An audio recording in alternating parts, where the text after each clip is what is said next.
Assalamu alaikum wa rahmatullahi wa barakatuhu to all my brothers and sisters all around the Muslim world. I love all of you for the sake of Allah. Bismillah, alhamdulillah, wa salatu wa salam ala rasulillah. I begin in the name of Allah and asking Allah to send peace and blessings upon our beloved Prophet Muhammad sallallahu alaihi wasallam. This is another reminder that is first to myself. I didn't even want to do this video, to be honest, but when I thought about it, it was kind of dumb to not want to do this video because this video is touching on a very serious problem we're having in the Muslim world. And I don't really know anyone who has put out a video like this. Maybe they have. I've never seen it. So Allah bless me to go ahead and do this, and may Allah make it of benefit to everybody. And the issue is divorce. You know, we get married and, you know, we're happy and, you know, everything is good. But then at some point, for whatever reason, financial problems, loss of job, trust issues, insecurity, pregnancy, whatever it is, somewhere along the way, we want a divorce, or we just have troubles in our marriage. And the word divorce comes to mind as something that may happen or to maybe prepare for. And basically, I just wanted to make a video on that. It's crazy to see how so many Muslims get divorces. It's like we are just the most ignorant people, man. It's like how is it that we can get so many divorces after looking at the life of the Prophet ﷺ and the life of the companions and how patient they were with their spouses? It makes no sense. And first, this is to me, because anything I say is first to me. It's a reminder to me, and anything I say, you know, I'm trying to follow my own advice. So don't, you know, get misunderstanding. But it's like Muslims get divorced like crazy now, man. Like dudes literally get married on Jummah and be divorced by Sunday, man. Like that is retarded and crazy. And it's like the reason it's so crazy is because what part of the Sunnah are we following? Is that what the Prophet did? Heck no. And it's like, it's crazy when I looked at it, because this last month or so, I've been alone and I've been able to really, you know, fix myself and change myself and reflect on things. And it's just crazy how we just easily get divorces after what Allah says and after what the Prophet say. It's crazy. I could see if we weren't Muslims and we didn't have the Quran and we didn't have the Sunnah, but Muslims get divorced faster than non-Muslims. And it's freaking crazy, man. Like, are you kidding me? What part of the Sunnah are we following? We call ourselves Muslims, man.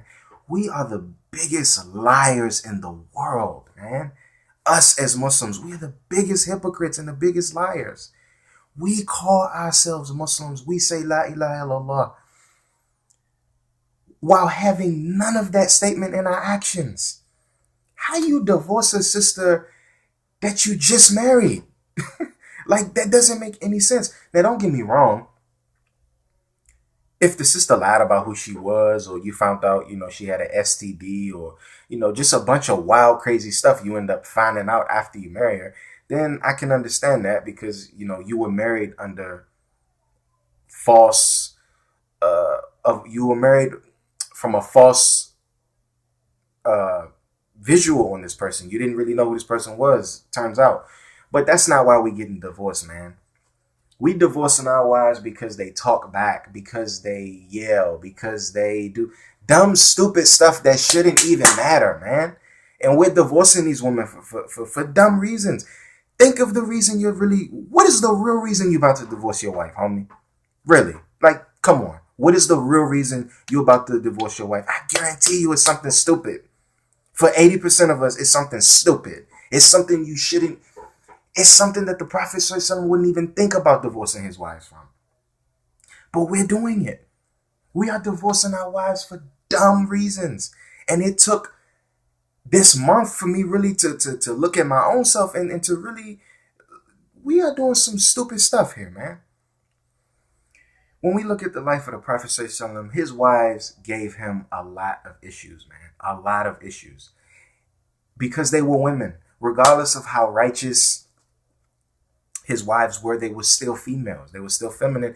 They gave the Prophet a lot of issues. The only wife that never gave him any problems was our mother Khadija radiallahu anha. Every one of his wives, for the most part, gave him issues. If not all, most of them, they gave him problems. The Prophet ﷺ, this is how many problems the Prophet ﷺ had with his wives. He had problems to the point where he left his home for a month. He stopped dealing with his wives for a whole entire month. Just gone, just left. That's how much the Prophet ﷺ, that's how much he went through with his wives. Yes, they were righteous. Yes, they were the best women, the best wives. But this goes to show you that women can be difficult to deal with. But that doesn't mean that we divorce them for stupid reasons. Allah blessed me to learn. And I thank Allah for teaching me this now at 24 instead of 30 marriages later. If your wife is loyal to you, meaning ain't none of that BS. You understand me? Your wife is loyal to you.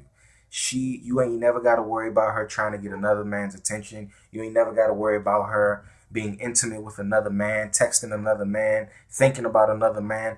If your wife is loyal to you and your wife is committed to you, she does not want anyone else but you, you should really consider keeping her regardless of what she's doing, man. As long as she's not arrogant. Now, if she is being arrogant to the point where she ain't listening to nothing you got to say, she don't care about what you got to say, she gonna do her, then yeah, she need to get the hell out of here. Because women like that don't need to be married.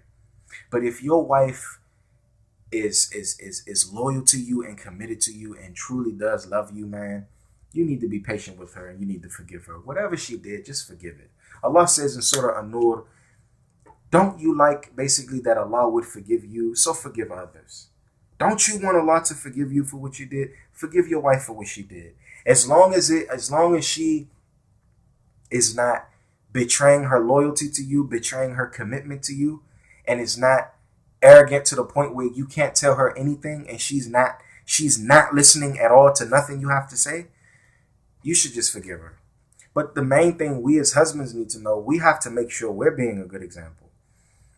You can't come home after committing adultery and using drugs and alcohol and stupid stuff like that, and then want your wife to be this righteous practicing Muslim woman. That's kind of retarded and kind of contradicting and kind of just completely outrageous. So we as Muslim men need to be practicing Islam first before we expect our wives to really do anything. That's the main reason why our wives won't really be receptive to what we're telling them, because they don't see us doing it. She sees you drinking, smoking, partying, rapping, because all Muslims want to be rappers now. All this nonsense. If she sees you doing that, why would she want to better herself? That's just how it is. Allah made us as men the leaders, our family, our kids, our wives. They do what they see us do 80% of the time. So we have to make sure we're practicing Islam first. But brothers, man, just forgive your wives, man. Be patient, be merciful, and be forgiving, and you will love the results of it, man. I'm not going to tell you to do something that I wouldn't do.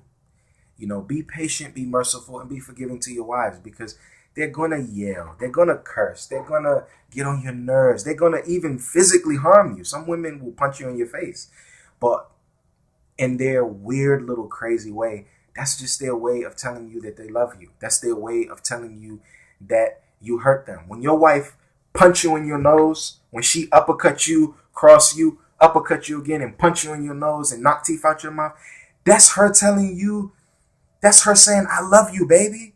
What's wrong with that? I'm just kidding. We seek refuge from, any woman doing that to us. I was just joking with that. But women are emotional creatures, man. They think with emotion. They don't think with logic. That's why Allah made us leaders, because we're more logical than them. Not to say we're better than them, but we're more logical than them. Women think with their emotions. So don't be in such a hurry to divorce your wife, man. There's plenty of options.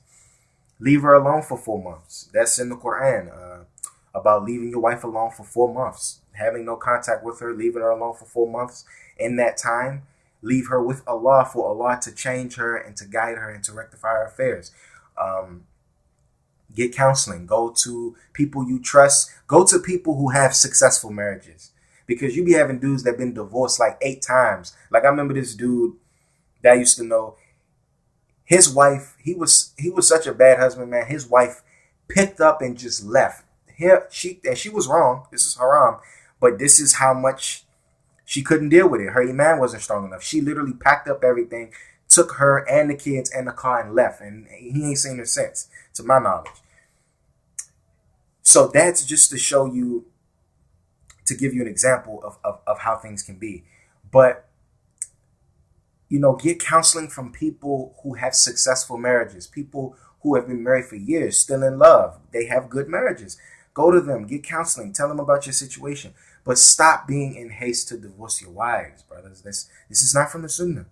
This is not from the Sunnah. If your wife has not violated her loyalty to you and her commitment to you, it is not from the Sunnah for you to really be divorcing her. Period. That's not from the Sunnah of the Prophet ﷺ. The only time the Prophet ﷺ advised a man to divorce his wife is in the event that she was disloyal, the adultery. She was touching other men's hands. She was, or if she was, making herself beautiful for other men to see, looking good with the intention of other men seeing her besides her husband. Stuff that violates loyalty and her modesty and her commitment. If a woman isn't violating these things, it is not from the Sunnah for you to really be divorcing her for real. Unless she's arrogant. Other than that, you need to hold on to your wife, man, because that's what Allah wants us to do. Allah wants us to be forgiving and merciful. You're going to want Allah to forgive you on the day of judgment. I'm going to want Allah to forgive me on the day of judgment. None of us are going to be safe on the day of judgment to where we just good. So knowing that, how can you be so hard and hard-hearted and not wanting to forgive your wife for what she did, especially if you know she's sorry and she's hitting you up, calling you, crying? She's sorry for what she did. So may Allah guide us to just be better husbands, man. I love all of you for the sake of Allah. If I can be of any assistance, hit me up on the Facebook, hit me up on the YouTube. Assalamu alaikum wa rahmatullahi wa barakatuh.